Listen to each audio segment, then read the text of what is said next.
వాటిల్లో మనం ఉండకూడదు. చాలామంది ఏ విషయాలు చెప్పడానికి ఇష్టపడతారు? ముసలమ్మ ముచ్చట్లు చెప్పుకోవడానికి ఇష్టపడతారు, అవునా? లేనిపోని విషయాలు చెప్పుకోవడానికి ఇష్టపడతారు. ఉన్న విషయాలు ఎవరికి ఏం చెప్పరు, కానీ లేనిపోని విషయాలు చెప్పడానికి ఇష్టపడతారు. కానీ దేవుని బిడ్డలుగా మనము ఏమి చెప్పాలి అని అంటే, ఈరోజు ఎందుకు ఈ మాటలు నేను చెప్తున్నానంటే, మనం ఒక నూతనమైన సంవత్సరంలోనికి వచ్చాం, అవునా? ఈ నూతనమైన సంవత్సరంలో ఇప్పుడు చెప్పబోయేటటువంటి ఈ మాటలను గనక మనం పట్టుకొని జీవించగలిగితే, ప్రియమైన దేవుని సంగమా, మనము ఈ యొక్క 2026 సంవత్సరంలో ఒక ఉన్నతమైనటువంటి జీవితాన్ని మనము జీవించగలుగుతాం. మనం చూసినట్లయితే ఏమి చెప్పాలి అని అంటే, ప్రియులరా చూడండి, ఇక్కడ అంటా ఉన్నాడు కీర్తనల గ్రంథం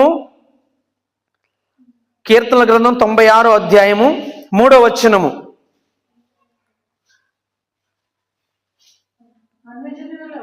అన్యజనులలో ఆయన మహిమను ప్రకటించుడి,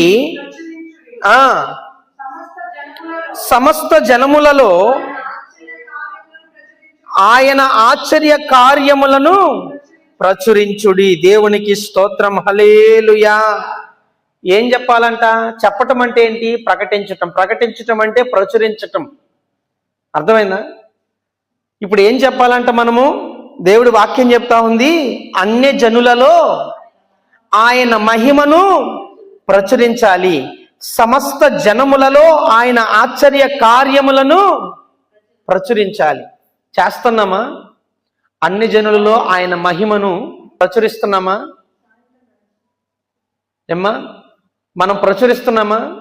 మనం ప్రచురిస్తున్నామా లేదా ఆయన మహిమను? దేవుడు చేసినటువంటి ఆశ్చర్య కార్యాలను మనము సమస్త జనములలో, అంటే మనం అడుగుపెట్టే ప్రతి స్థలములో ఆయన ఆశ్చర్య కార్యాలు మనము ప్రచురిస్తున్నామా?